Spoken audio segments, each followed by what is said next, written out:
Olá, este é o Mundo Lab to Lab Pardini, um podcast para ajudar você na gestão do seu laboratório. E nessa temporada, se tem um tema que sempre apareceu, é o relacionamento do laboratório com as operadoras de saúde. E no episódio de hoje a gente quer aprofundar essa temática.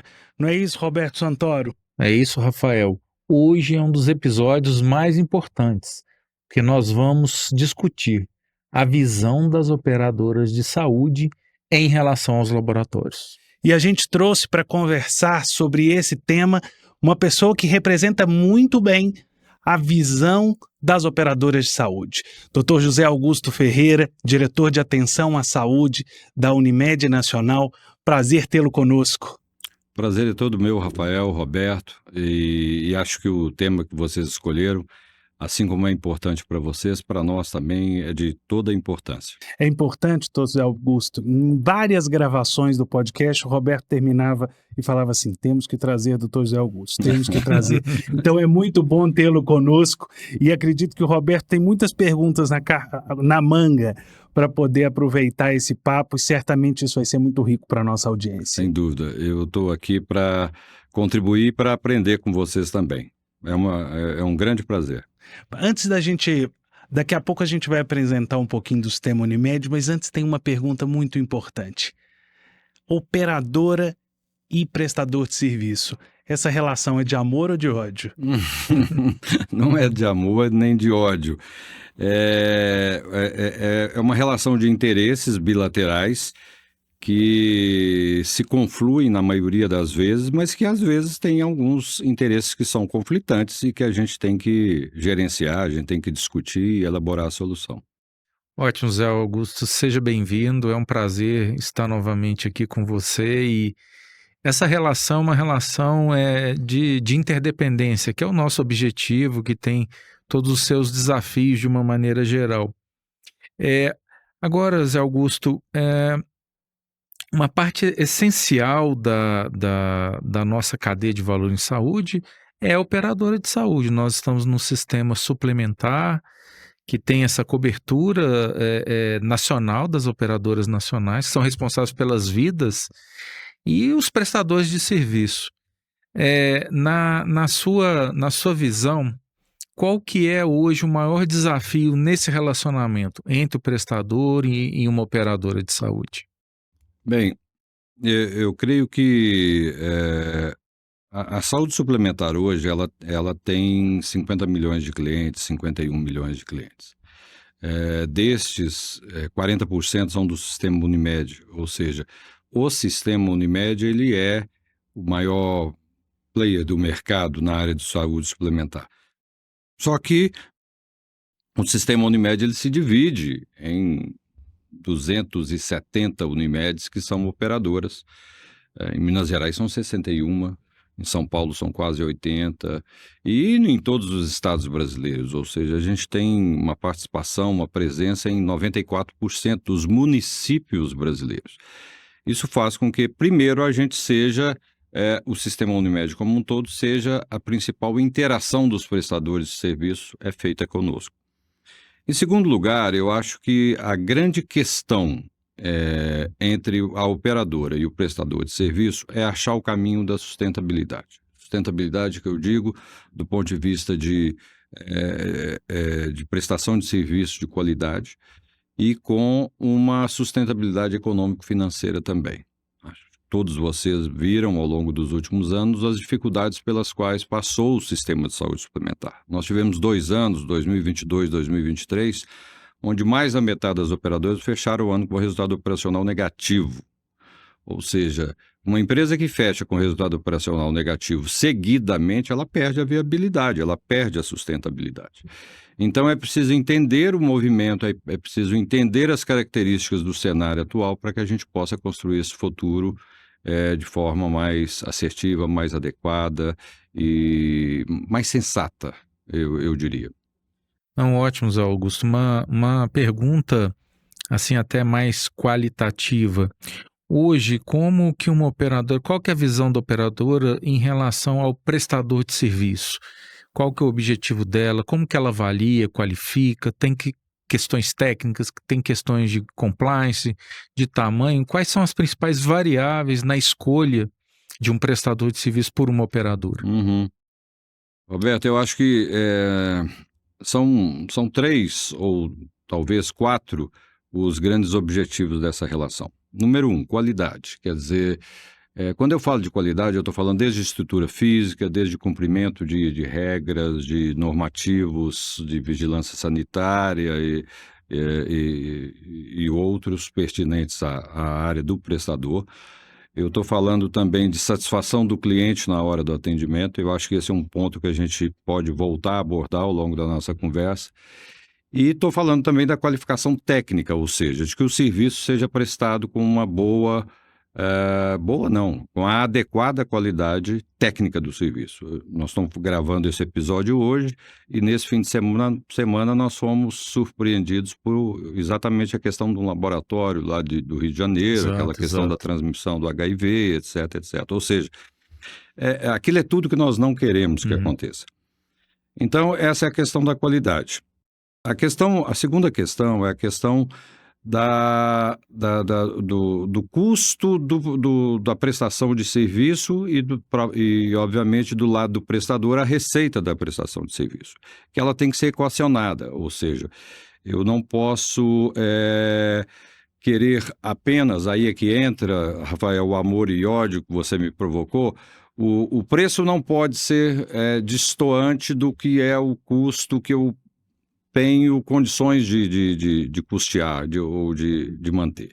Então, essa é a questão do custo. Agora, eu acho que na questão do laboratório, isso tem ficado muito racional ao longo do tempo, não é semelhante à questão de novas drogas, de novos procedimentos que oneraram muito a assistência à saúde, mas a questão do laboratório, para mim, ela tem adquirido muito mais racionalidade do que no passado. E a outra questão, que eu acho que também é muito importante, é garantir o máximo de acesso da população aos nossos serviços, seja aos nossos produtos das operadoras, os planos de saúde, seja aos serviços do laboratório. Nesse fim de semana, o Armínio Fraga, ex-diretor do Banco Central e ex-ministro da Economia, publicou um artigo falando sobre a flexibilização do SUS, ou seja, é necessário que a gente crie mecanismos de ofertar à população o restante dos 150, 160 milhões de brasileiros que usam apenas o SUS, de forma adequada também na rede privada de saúde. Isso é um desafio que nós da saúde privada, operadoras e prestadores, temos que discutir e propor soluções para isso. Zé Augusto, eu queria trazer um tema que nem sempre é claro para todos os nossos laboratórios, de uma maneira geral, e até pela população, a questão da sinistralidade. E o que caracteriza ela? Ela é baseada num custo que você tem para cobrir uma determinada vida e o quanto você gasta na prestação de serviço. E também se todo mundo escuta ou lê, então a sinistralidade aumentou muito, diminuiu, enfim, né? Os sistemas verticais têm um desafio de sinistralidade diferente da quem tem uma rede ampla, uma rede aberta, mas o quesito sinistralidade, você poderia nos ajudar até para a gente falar com os nossos clientes, laboratórios aqui, desse tema impactante? Eu prefiro falar de uma linguagem bem mais simples para que todo mundo possa entender. A operadora de plano de saúde ela tem uma receita. Essa receita ela é pré-determinada de acordo com a mensalidade que o indivíduo contribui mensalmente. Vamos imaginar que seja R$100 per capita, apenas para efeito de exercício de raciocínio. A sinistralidade significa qual o percentual daqueles R$100 que eu gasto com a assistência dos indivíduos. Então, se eu gasto R$80, eu tenho 80% de sinistralidade. Se eu gasto 85, eu tenho 85% de sinistralidade. Ao longo do tempo, a Agência Nacional de Saúde, ela orientava que a sinistralidade ideal é em torno de 75%. Por quê? Porque com os outros 25% eu pago despesas administrativas, tributárias, marketing, comercialização, etc, etc, etc. Acontece que nos últimos anos, essa sinistralidade ela não está abaixo de 80%, muito pelo contrário. Em 2022 ela andou por volta de 87, 88, e em 2023 84, 85 e agora esse ano na casa dos 83%. Isso quer dizer que aquilo que eu já falei, que algumas operadoras dão resultado operacional negativo, continua acontecendo, numa margem menor, mas continua acontecendo. No primeiro semestre, em torno de 40% das operadoras. Por quê? Porque a sinistralidade foi alta o suficiente para não permitir a cobertura das demais despesas. E a questão é que a sinistralidade aumentou bastante depois da pandemia. E tem dois motivos principais. Um é que durante a pandemia, todos vocês se lembram que a Agência Nacional de Saúde determinou um reajuste negativo nas mensalidades, principalmente dos planos individuais, que são 40%, 30% do contingente total. Mas algumas operadoras, como principalmente as Unimedes, têm um contingente de carteira de planos individuais e familiares da ordem de 50%, 60%, às vezes 70%. Quanto menor a cidade, quanto menor a região assistida por uma Unimed, mais planos familiares tem. Esse reajuste negativo, que foi na casa de 8,5%, 8,7%, ele reduziu o valor que o cliente pagava. E, obviamente, com os anos seguintes, os reajustes seguintes, isso não foi recuperado. Então, historicamente, nós tivemos uma redução da receita proporcionada por esse reajuste negativo no ano da pandemia, em 2020. A outra questão é que nós tivemos o acréscimo de tratamentos que antes não existiam com a mesma intensidade que agora. Novas coberturas, né? Novas coberturas e principalmente novas assistências. Eu vou citar duas. Hoje, se a gente avaliar qual é o procedimento mais utilizado numa operadora de plano de saúde, se é consulta, se é cirurgia, se é tomografia, se é hemograma, o maior procedimento, em maior número, é terapia de psicologia. Uhum. Terapia de psicologia. Uhum. Ou seja, as pessoas passaram a ter muito mais problemas de saúde mental depois da pandemia.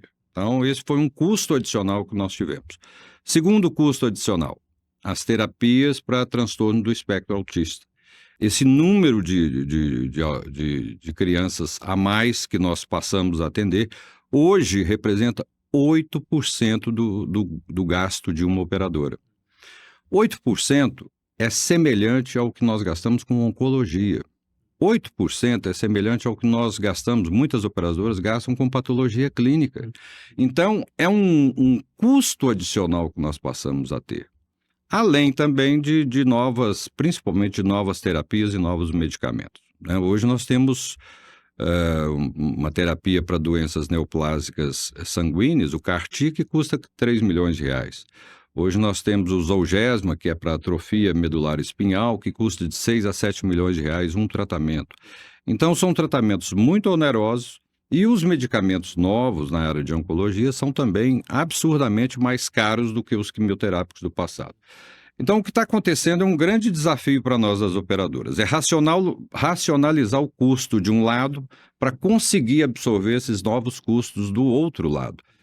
E aí, apesar da medicina estar evoluindo bastante no sentido dessa racionalidade, a gente ainda tem essa grande dificuldade e, por isso, a sinistralidade é a palavra do momento no nosso segmento. Zé Augusto, nós já falamos da questão da qualificação do prestador, que o que é importante também, a questão da qualidade assistencial, da questão do cumprimento da legislação, dentre outras perspectivas. Falamos aí da sinistralidade, que é um problema das operadoras, as novas coberturas, né? Assim, o aumento dos gastos assistenciais com saúde mental. Mas quando a gente olha assim como sistema Unimed, né, dado ao tamanho, né, das singulares em conjunto, é praticamente 40% aí das vidas cobertas. Só que o sistema Unimed, ele tem também o médico cooperado na maioria delas, né? Assim, ela tem mais esse prestador que também faz parte de uma cooperativa. Então, quando a gente olha assim nacionalmente, você acredita que o fato de ter essa integração com o médico prescritor em cada município, dado o cooperativismo, traz alguma vantagem nesses controles, nessa sustentabilidade, essa relação? É o que acontece nos laboratórios de uma maneira geral, Rafael. A maioria dos nossos laboratórios tem ali a singular do Sistema Unimed no seu município. E lembrar que a saúde é municipal como execução, até como Sistema Único de Saúde, né? E a Unimed tem essas características de integração. Isso facilita, eu diria assim, a relação entre o prestador, você fazer uma integração com o próprio médico. Como que você vê que por enquanto só o Sistema Unimed possui essas características, né? É verdade. É claro que você pode ter outras verticais que possam ter, mas assim, organicamente a Unimed ela já nasce com essa integração com o próprio médico cooperado. É verdade. A Unimed ela é uma cooperativa de médicos, de pessoas. Isso faz com que ela tenha um perfil, um caráter diferente das outras operadoras. Por quê? Porque se os seus sócios são as pessoas, e as pessoas moram na comunidade, convivem, trabalham, investem na comunidade, a inserção das Unimedes nas comunidades é muito maior. Ou seja, a interação dela com todas as ações de uma comunidade são muito maiores. E na área de patologia clínica isso também é verdadeiro. O Dr. Hermes Pardini era nosso cooperado. Né? O fundador do Pardini era nosso cooperado, desde o início. Assim como outros expoentes da patologia clínica aqui de Belo Horizonte. Então, isso faz com que haja uma facilidade de uma interação maior. Esse é o primeiro ponto. E esse ponto, ele também faz com que haja uma interação entre o médico prescritor e o próprio laboratório que vai prestar o serviço, por conhecimento histórico, por relacionamento, por tradição. Isso também é muito significativo. Então, o Sistema Unimed ele traz consigo essas características de uma interação muito mais forte com a comunidade. E eu acho que nos laboratórios, na patologia clínica, isso é muito mais forte do que em outros setores, como, por exemplo, de fornecimento de insumos ou de outros prestadores de serviço. No laboratório isso é muito mais forte. E aí o que eu entendo é que os laboratórios têm que perceber qual é a definição de estratégia daquela Unimed local e procurar adaptar a sua estratégia ao cenário daquela Unimed, para poderem andar juntos. Eu acho que isso é o grande aprendizado que a gente precisa ter nesse momento, é saber que o laboratório ele tem que, de alguma forma, entender qual é a estratégia da Unimed local e para poder andar junto. Seu Augusto, você, assim, é claro que você acredita que municípios que têm uma boa atenção primária, principalmente do Sistema Único de Saúde, uma Unimed equilibrada, isso do ponto de vista de saúde suplementar, sinistralidade, enfim, e a racionalidade da utilização, custo-benefício, você acha que essa equação traz um resultado melhor para o município quando a gente fala de sustentabilidade da operadora? Sem dúvida, sem dúvida. Eu acho que o exemplo aqui de Belo Horizonte, na época da pandemia, ele traduz muito bem isso. Belo Horizonte foi a capital que teve o melhor resultado de enfrentamento da pandemia, exatamente porque teve essa interação muito forte entre o público e o privado. Nós sentávamos com o secretário de saúde do município semanalmente e definíamos se íamos agendar novas cirurgias ou não, reservando leitos para os casos de Covid-19 ou não. E isso era feito no público e no privado. Compramos materiais juntos, insumos, respiradores, fizemos campanhas de vacinação juntos, e por isso que o resultado foi tão bom. E isso tem que servir de exemplo para outras iniciativas. O sistema público ele tem uma série de carências que podem ser compartilhadas com o sistema privado. Por exemplo, nós temos uma fila de cirurgias eletivas enormes, uma fila de propedêutica extremamente importante, relevante, enorme também, que pode ser objeto de uma discussão de interação entre os dois setores. É por isso que eu citei o artigo do Armínio Fraga. É para isso que a gente tem que evoluir. Nós não precisamos tornar o SUS para os 210 milhões de brasileiros, nem também a saúde suplementar para os 210 milhões de brasileiros. Não se trata de um substituir o outro. É necessário que a gente faça essa integração, uma interação para integração. Porque a gente sabe que o setor público ele é muito melhor para elaborar as políticas de saúde do que para executar. Na área da execução, as empresas privadas têm uma capacidade melhor, por natural isso, por investimentos, por dinâmica de gestão e assim por diante. Então, eu acho que isso tem que ser sempre um dos nossos focos, essa interação dos dois segmentos, dos dois setores.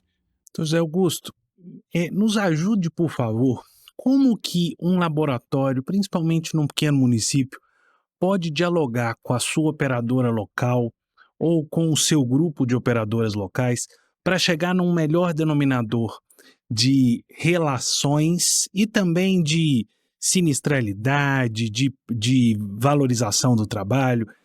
A gente está vendo a necessidade de inovar. Como que o diálogo pode ajudar nessa inovação? Eu acho que o diálogo ele começa por uma premissa. O que o nosso cliente quer? O que ele busca? O que ele deseja? Eu acho que isso é fundamental. É o fundamento da nossa estratégia.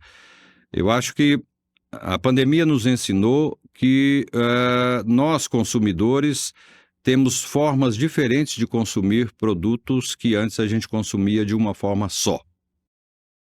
As pessoas passaram a comprar mais pela internet, as pessoas passaram a comprar medicamentos, as pessoas passaram a comprar comida, uma série de serviços passou a ser ofertado à distância para essas pessoas. Gerando o que nessas pessoas? Comodidade. Gerando comodidade, conveniência e até redução de custo. Redução de custo de transporte, de estacionamento, de tudo. De tempo. As pessoas não querem perder tempo. Ninguém quer perder tempo. O tempo é muito importante. O tempo é o ativo mais importante que nós temos, seja para conviver com a família, seja para lazer, seja para trabalhar. Então, acho que essas 4 coisas, essas conveniências têm que estar no foco. Tem que estar no foco da nossa prestação de serviço. Por exemplo, eu vejo que os laboratórios eles podem evoluir para modelos mais convenientes de atendimento ao seu cliente. Eu, como cliente de um laboratório, eu vou e chego no laboratório e quanto mais cedo eu chego, às vezes mais gente tem na minha frente, porque todo mundo resolveu ir cedo também. Será que a gente não podia agendar? O seu exame é às 7h05, o seu é às 7h10, o seu é às 7h15, e aí eu chego na hora e já faço o meu exame agendado para eu não ter que sair tão cedo de casa. Eu gosto de levantar cedo, mas tem gente que gosta de levantar mais tarde, gosta de levantar às 8, às 9. Será que a gente não tem que disponibilizar para os nossos clientes formas de fazer o agendamento à distância? Claro, não só pelo telefone, mas também de ter o resultado, como o Pardini tem. Eu só recolho os meus exames via meu aplicativo do Pardini. Então, acho que a gente tem que tornar essas ferramentas mais fáceis para as pessoas. E terceiro, a interação que também vai beneficiar o cliente é a interação do laboratório com a operadora, que é a disponibilização rápida dos resultados, a criação de padrões de prescrição, de solicitação de exames, protocolos de solicitação de alguns exames, tipo, quando é que eu vou fazer a sorologia de hepatite? Em que momento que eu devo estender essa sorologia? Ou eu já peço todos do início? Então, eu acho que são essas coisas que a gente precisa trabalhar em conjunto. Por quê? Quando eu falava de racionalização da medicina, eu falo um pouco disso também. E aí eu quero chamar a atenção para outra questão, que é a seguinte. Hoje, em alguns setores, nós temos prestadores em excesso. Não vou dizer em todos e em todos os lugares. Não é isso. Mas eu fui para São Paulo há 4 anos e eu fiquei surpreso com a quantidade de prestadores hospitalares que tem em São Paulo. Para mim, que sou o diretor da Unimed lá com clientes em São Paulo, eu não preciso de 80 hospitais credenciados em São Paulo. Eu tinha 80 hospitais credenciados em São Paulo. se eu tivesse aqui em Belo Horizonte, com uma carteira de clientes 5 vezes maior, eu tinha 35 hospitais credenciados aqui, que resolviam muito bem. Então, essa é uma outra questão que vai acontecer, já está acontecendo em alguns segmentos e vai acontecer segmentos de oferta de serviços e de produtos, e que vai acontecer nos laboratórios também. É a procura por parte das operadoras de prestadores mais estratégicos e alinhados com a sua estratégia, alinhados com a sua perspectiva, com o objetivo de redução, não de pontos de atendimento, mas redução de parceiros, ficar mais íntimos com os parceiros mais adequados, com mais resultados bilaterais. Esse alinhamento estratégico, Augusto, ele tem a ver com a contribuição com a própria operadora ou a cooperativa, só perguntando, tem a ver com as boas práticas, né? Assim, é uma qualificação estratégica. Exato. Também, né? Para que o quanto que ele contribui na relação com o cliente, na satisfação do cliente, na redução do custo de transação. São esses elementos, né? Quando você está otimizando uma determinada rede, no fundo, fazer as escolhas é buscar alguém que está mais condizente com a sua estratégia, com as suas práticas, com o seu compliance. São esses os elementos? Posso trazer isso aqui, claro, Roberto, para trazer uma pergunta direta. O que uma operadora espera hoje de um laboratório? Uma boa medicina. A medicina mais racional em custo, a medicina mais equilibrada em custos é a boa medicina. E eu gosto muito de uma frase de um guru, que é o Gonzalo Viecina, que ele diz assim: qualidade em medicina é você fazer para o cliente o que precisa ser feito no momento certo e com o recurso adequado. Então, ou seja, se você ofertar para o seu cliente aquilo que ele precisa fazer no momento adequado, ou seja, naquela hora que ele precisa fazer, e com o recurso adequado, recurso que eu digo é recurso financeiro, recurso de insumos, recurso de pessoal, essa é que é a boa medicina. É nem mais nem menos, é nós atingirmos o equilíbrio do que é o adequado na prestação da assistência. Nós passamos... A saúde suplementar passou 50 anos numa guerra de... Como é que chama aquela guerra de corda? Um cabo de guerra. Cabo de guerra.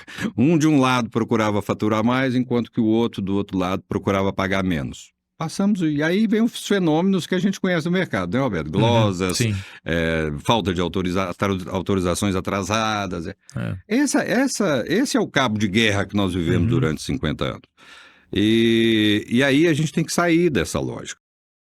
E a gente só sai dessa lógica com a construção de parcerias com o mesmo tipo de princípio e valor que ambas as empresas têm. Vocês juntos conseguiram construir uma relação e com inovações tecnológicas positivas entre Pardini e Unimed, né, Roberto? Sim, é uma construção histórica, uma construção de qualidade, de empatia também, saber a necessidade dos dois lados, mas sempre voltado a melhor entrega ao cliente, que a gente não pode... nós somos vários, eu diria, stakeholders em torno de um cliente, que é importante mantê-lo no sistema, numa operadora, até para poder ter a sua sustentabilidade, é importante servi-lo bem e adequar a utilização do recurso, né, do assistencial, de acordo com a necessidade dele, né? Eu acho que, por outro lado, a gente tem assim muita evolução de tecnologias, Augusto, que poderia ajudar nessa relação. Quando você olha, talvez assim, o sistema Unimed tenha uma relação talvez mais orgânica com o prestador, mas tem várias operadoras que o prestador está mais independente ainda, e o prescritor mais ainda, né? Assim, e eu acho que talvez, é só uma pergunta, você acha o quanto que a tecnologia ou as integrações poderiam contribuir? Quando eu falo em tecnologia, não é só a integração de hardware, software, mas também de modelos, acho que um dos modelos, por exemplo, assim, exames que que já foram feitos, através claro, cumprindo a LGPD, o cliente pode permitir um outro médico acessá-lo. Então, vários mecanismos assim que a gente poderia utilizar. Qual que é a sua visão dessa... eu diria assim, vamos falar dos próximos passos, né? Como melhorar essa relação, Uhum. se isso se a tecnologia está para nos ajudar, ou existe algum outro ponto, é o médico, ele ter mais integração, mesmo ele sendo independente. Onde que é o ponto, Zé Augusto, que você acha que a gente precisaria investir? Olha, vamos começar do médico. Uhum. Eu acho que o médico, ele é, segundo definição do Código de Ética Médica, ele é autônomo. Ele é Exato. autônomo para fazer o que ele achar conveniente, seja prescrever um tratamento ou prescrever um exame. Ok. Acontece que hoje, no momento atual, com a riqueza de informações, com a riqueza de dados da medicina baseada em evidência, com a riqueza de trabalhos que hoje a gente tem determinando o que é realmente efetivo ou não essa autonomia ela deve andar ao lado desse conjunto de informações que definam as melhores práticas. Eu me lembro que quando a gente criou aqui em Belo Horizonte a solicitação eletrônica, uma das ferramentas que a gente utilizou era, durante a solicitação dos exames de tireoide, a gente colocava na tela para o médico consultar, que dizia assim, olha, se o seu paciente não tem uma doença tireoidiana já instalada, o TSH é o exame que faz a triagem se ele tem ou não uma patologia tireoidiana. Não há necessidade de você pedir o TSH, o T3 e o T4. Ou seja, essas informações à disposição das pessoas, e aí os médicos e o cliente também, nos ajudariam muito. A segunda questão é que a gente, ao fazer isso, a gente pode usar de criatividade e de inovação para definir uma série de outras interações entre os laboratórios e a operadora. Por exemplo, se eu tenho um paciente diabético, por que não eu, como operadora, combinar com o laboratório, que o laboratório vá até o cliente a cada 4 meses e diga a ele, escute, está na hora de você repetir sua glicohemoglobina. Escute, a sua curva de glicohemoglobina vem num crescendo. Nós precisamos olhar a sua glicohemoglobina mais rapidamente. É uma forma de você prestar um bom serviço, ter uma boa imagem junto ao cliente. O cliente vai ficar satisfeito porque alguém está olhando para ele, está cuidando da vida dele. E a Unimed também vai ficar satisfeita porque ela vai estar controlando melhor a saúde do seu cliente. Então, são coisas assim que a gente precisa desenvolver em conjunto. Não se trata simplesmente de reduzir a quantidade de exames solicitados. Pode ser até aumentado, mas é fazer os exames adequados para as pessoas que precisam efetivamente. Você quer outro dado interessante? Não é da área de patologia clínica, mas as mulheres que precisam fazer mamografia, nós temos dificuldade, aqui na Unimed BH, nós tínhamos, e eu acho que hoje ainda é o mesmo cenário, de fazer com que 50% a 60% daquelas mulheres que tinham que fazer mamografia naquele ano fizessem. E você tem que comunicar, você tem que alertar, você tem que... Então, você veja, às vezes as pessoas usam muito da área de saúde, mas usam de forma que não é a melhor forma, ou seja, não é da forma que esteja entregando mais uma saúde melhor para elas. Isso é que eu acho que a gente precisa discutir entre nós. Não adianta a gente achar que surgirão leis e orientações nacionais ou internacionais para que façamos isso. Acho que a gente tem que construir o nosso sistema de saúde dessa forma. E aí, num cenário onde a interação é mais fácil, seja numa cidade menor, com uma Unimed menor, um laboratório local, ou seja aqui em Belo Horizonte, onde a gente já tem essas possibilidades, isso é muito mais fácil de levar adiante. Por isso que não é amor e ódio, Rafael. Por isso que uma confluência de interesses. Na maioria das vezes é uma confluência de interesses. Agora, para haver essa confluência de interesse, precisa conversar. Precisa conversar. Como é que está o diálogo em linhas gerais, entre prestadores de serviço, em especial da medicina diagnóstica, e as operadoras de saúde? Onde eu quero chegar? Tem ponto para melhorar? Tem. E trazendo para o lado dos prestadores da medicina diagnóstica, quais as dicas que você pode trazer para a gente para melhorar essa relação? Bom, eu acho que passa por uma... Primeiro, sentar à mesa junto e dizer o que eu quero e o que você quer do nosso sistema de saúde para os próximos meses e anos. Porque não há empresa, seja operadora, seja Unimed, seja laboratório, seja grupos de laboratório, não há empresa da área da saúde que pense que vai sair do mercado daqui a 1 ano, 2 anos. Nós não somos startups, nós não somos empresas que vão desaparecer. O Roberto estava falando há pouco que o Grupo Fleury vai fazer 100 anos. 100 anos, 2026. Nós somos empresas centenárias. O sistema Unimed tem mais de 50 anos. Ou seja, a população brasileira já se acostumou com essas... As Santas Casas, tem a Santa Casa de Santos, salvo engano, ou de Salvador, uma das duas, tem 500 anos, é a primeira do Brasil. Essas instituições, elas são longevas. Elas são longevas. Então, a gente tem que construir o futuro juntos. Não pode achar que o futuro melhor para ela depende do fracasso do outro. Nós somos entrelaçados, é um mecanismo de entrelaçamento de interesses e não vai funcionar se um for bem demais e o outro for mal demais. Então, tem que sentar e conversar para achar esse meio termo. Agora, tem algumas práticas que, aos poucos, elas têm que ir sendo corrigidas. E isso estão sendo corrigidas naturalmente. Mas todo segmento tem isso, né? Todo segmento você tem o prestador ético, o prestador que não é tão ético e assim por diante.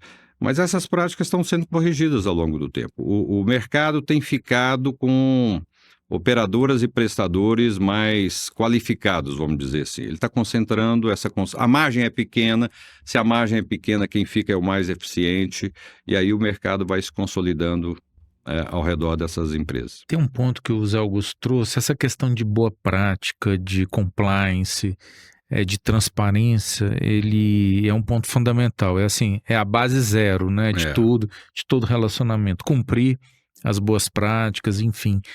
Agora, tem um ponto aqui que eu queria trazer, Zé Augusto, Rafael, é o ponto o quanto que a tecnologia pode nos ajudar. E eu vi isso muito na sua gestão no sistema Unimed, Zé Augusto, essas integrações que foram feitas, como foi a questão da prescrição eletrônica, as validações e a possibilidade também de ter, claro, né, cumprindo a LGPD, o cliente dá acesso a outros métodos de exames pouco mutáveis que podem ser avaliados, do próprio sistema trazer essa possibilidade. Esse indivíduo já fez esse determinado exame, você quer prosseguir, você não tira a autonomia dele, mas você traz uma reflexão para ele também na hora de prescrever, otimizar os recursos. E aí a gente vai no tema da famosa interoperabilidade, né, de você ter realmente uma integração maior entre os dados, do que independente até do prestador. O quão distantes será que nós estamos? Eu acho que a interoperabilidade nacional tem uma dificuldade muito grande, né? Mas quando eu falo a interoperabilidade entre um laboratório, como exemplo aqui, e o seu prestador e a sua operadora principal, isso não deveria ser já uma evolução bilateral constante, né? Sem dúvida. Uma integração justamente para diminuir primeiro o custo de transação de uma maneira geral e melhorar a satisfação do cliente. Claro, claro. Se a gente foca hoje nessa interação com o cliente, nós acabamos de citar o agendamento de um exame e o resultado de exame à disposição do cliente num aplicativo. Ora, se eu faço isso com o cliente, por que eu não posso fazer com a operadora? Exato. Qual a dificuldade? Nenhuma. Pode ser até através de aplicativos. Então, não é essa a questão. Eu acho que existe, até por causa do cabo de guerra histórico, existe um grau de desconfiança que vai se reduzindo aos poucos. Você falou na solicitação eletrônica aqui em Belo Horizonte. Quando a gente implantou a solicitação eletrônica, vários participantes da cadeia tinham receio de que ia desabar o número de exames solicitados. Não desabou, não diminuiu, manteve-se. Mas ele se manteve numa média histórica e, na verdade, o que nós percebemos foi que nós conseguimos, após aquele momento, uma série de benefícios que esse movimento também tem implicação. Por exemplo, as internações clínicas diminuíram. Mas por que as internações clínicas diminuíram? Uma série de fatores. Um deles, a disponibilização dos exames laboratoriais mais rápidos para o cliente. Foi, porque aí, o processo anterior era o médico, o cliente pegava o resultado do exame e ia levar para o médico daí uma semana, 10 dias, 15 dias. Mas se agora eu tenho o exame instantaneamente, eu posso perceber a alteração e atuar sobre ela. Então, essas coisas têm que ser colocadas na mesa para discussão. As operadoras, não todas, mas as operadoras têm que entender que esses mecanismos traz ganhos indiretos e para o prestador de serviço traz ganhos diretos, principalmente no que diz respeito à fidelização do seu cliente e do seu comprador de serviço, que é a operadora. Então, eu acho que a boa medicina, ela é uma perspectiva da qual o sistema Unimed não arreda, até porque os seus sócios são os médicos, e médico quer fazer boa medicina, ele se forma para isso.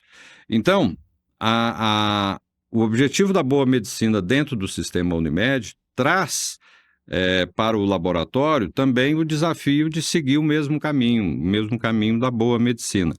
E quando você faz isso, o cliente percebe. O cliente percebe, ele se torna fiel e ele se torna satisfeito com as duas empresas que estão cuidando da saúde dele, a operadora e o laboratório. Queria falar um pouco mais, a gente já falou no início, sobre qualidade de atendimento. Uhum. É aquela lógica simplista de, eu não tô... Se a operadora não está me pagando tão bem, eu vou cortar aqui na ponta do atendimento. Vou cortar o pão de queijo. Como é que fica nessa história aí? Eu não abro mão do pão de queijo do Pardini depois do exame. Além do pão de queijo, o que o cliente também não abre mão? Então, o Roberto estava falando de mecanismos eletrônicos, por que não? Por que não mecanismos eletrônicos na hora da marcação, da autorização do exame? Hoje a gente já tem os totens, Exato, em várias unidades do Pardini, onde eu chego e eu mesmo já autorizo o meu exame. Ou seja, isso me tira da fila, isso reduz a minha necessidade de estrutura física e de pessoal. Então, eu acho que são coisas assim que a gente podia pensar. Por exemplo, existe uma gama de exames que não precisam necessariamente ser feitos em jejum. E esses exames eles podem usar o laboratório na hora da coleta em horários alternativos, o que reduz também o seu custo de pessoal. São questões assim que a gente tem... Rafael, nós temos uma série de assuntos que a gente pode pôr na mesa e achar soluções benéficas para ambos os lados. Então, Zé Augusto, é interessante porque muito se fala da glosa, mas na verdade a glosa é o fim da jornada, né? O que a gente pode fazer para evitar que a glosa aconteça? Bom, a glosa ela é o fim de uma jornada mal sucedida. Então, nós precisamos tornar... Mal sucedida, exatamente. Nós precisamos tornar a jornada mais bem sucedida. Então, nós temos dois formatos de glosa que são utilizados. Uma é a glosa por fraudes que nem sempre ou quase nunca são de responsabilidade do laboratório, mas sim do nosso cliente que utiliza, que frauda, que usa a carteirinha de uma outra pessoa e assim por diante. E a outra glosa é no que diz respeito aos processos de faturamento, e são reflexos do famoso cabo de guerra que a gente falou. Então, a glosa pode ser resolvida por mecanismos eletrônicos. É inconcebível que hoje não seja feita uma identificação biométrica, que não é nada oneroso para nenhuma das partes, e que a solicitação do exame e a autorização também seja feita eletronicamente. E ao fazer isso, eu, como operadora, já sei quanto vai ser o faturamento do laboratório. Esse faturamento vai ser mais rápido, ele vai ser menos discutível, não há motivo para se discutir, e aí o índice de glosa ele tende a diminuir. Mas o que é mais importante para o gestor, e aí nós temos algumas glosas que eu admito que não são glosas, vamos chamar de ortodoxas, né, Roberto? Que não são baseadas nesses critérios que eu falei, e que elas dizem respeito à falta de previsibilidade por parte do gestor. Então, o gestor ele tem um desafio de ter previsibilidade de custos. E é por isso que é importante a operadora e o laboratório sentarem à mesa para identificarem um mecanismo de gerar essa previsibilidade para o gestor. Porque ele tem um orçamento fixo. O orçamento dele depende da mensalidade que o cliente paga, portanto ele é fixo. Ele não pode ter um custo variável muito oscilante, senão ele fica em dificuldade. Então é preciso sentar na mesa e definir o que pode ser feito em termos de previsibilidade para ambas as partes. Previsibilidade também para o laboratório, em termos de faturamento, e para a operadora, em termos de custo. Esse ponto da previsibilidade que o Zé Augusto nos trouxe, é importante que a gente tenha uma empatia em relação que nós somos também responsáveis por ajudar a operadora na previsibilidade, somos também responsáveis pelo conjunto da sinistralidade, mesmo que, olha, não pode ser aquela relação, se for o médico que prescreveu, não sou eu o responsável. É claro que nós somos parte de uma cadeia mais complexa, né? Uma interação que a gente precisa melhorar em termos de integração, em termos de redução do custo de toda essa troca que o Zé Augusto falou também, desde a prestação eletrônica, faturamento, atendimento, mas nessa relação entre prestador e operadora, a gente precisa de uma equação empática, de boas práticas, alta qualidade assistencial e a maior integração possível para evitar fraudes, evitar os atritos. Acho que é esse o nosso objetivo aqui. Então, Zé Augusto, muito obrigado pela disponibilidade de estar conosco e por essa aula de relacionamento. Acho que se a gente pudesse, né, Roberto, resumir isso aqui, é conversando que a gente se entende. Exato. Mas para o bem do paciente. Lembrar que sempre o cliente no centro, né? O que nós estamos fazendo aqui é o que nós podemos fazer para dar mais sustentabilidade para o cliente ser coberto por um sistema complementar, suplementar privado. Esse é o nosso objetivo e que isso seja sustentável ao longo do tempo. Bom, eu que agradeço o convite de vocês, eu achei o papo extremamente saudável e é muito bom a gente interagir e ouvir o outro lado da mesa, e acho que eu queria usar, para finalizar, as palavras do Roberto, que é preciso ter empatia nesse momento e entender que o que é problema para a operadora pode não ser culpa do laboratório, mas acaba sendo problema também. Se a sinistralidade é alta, nós vamos ter problema nos nossos relacionamentos, que é o que ele usou como exemplo. É isso, nós temos que sentar na mesa e discutir uma forma de uma convivência saudável e duradoura para nós. Você já sabe, o Lab2Lab Pardini é o seu parceiro para ajudar no seu negócio, no dia a dia e também na relação com as operadoras. Se você gostou desse papo, quer conversar mais sobre esse assunto, procura os executivos do Pardini que atende ao seu laboratório, que a gente vai ter o maior prazer em ajudar também nesse relacionamento. Roberto Santoro, nos vemos no próximo episódio. Nos vemos no próximo episódio. Rafael, Zé Augusto, muito obrigado. Você nos ajudou muito e está ajudando toda uma comunidade de laboratórios, né, a pensar diferente sobre isso, né, e importante assim que nós somos parte da solução. Isso, sempre. Obrigado, Zé Augusto. Até o próximo. Obrigado a vocês. Até.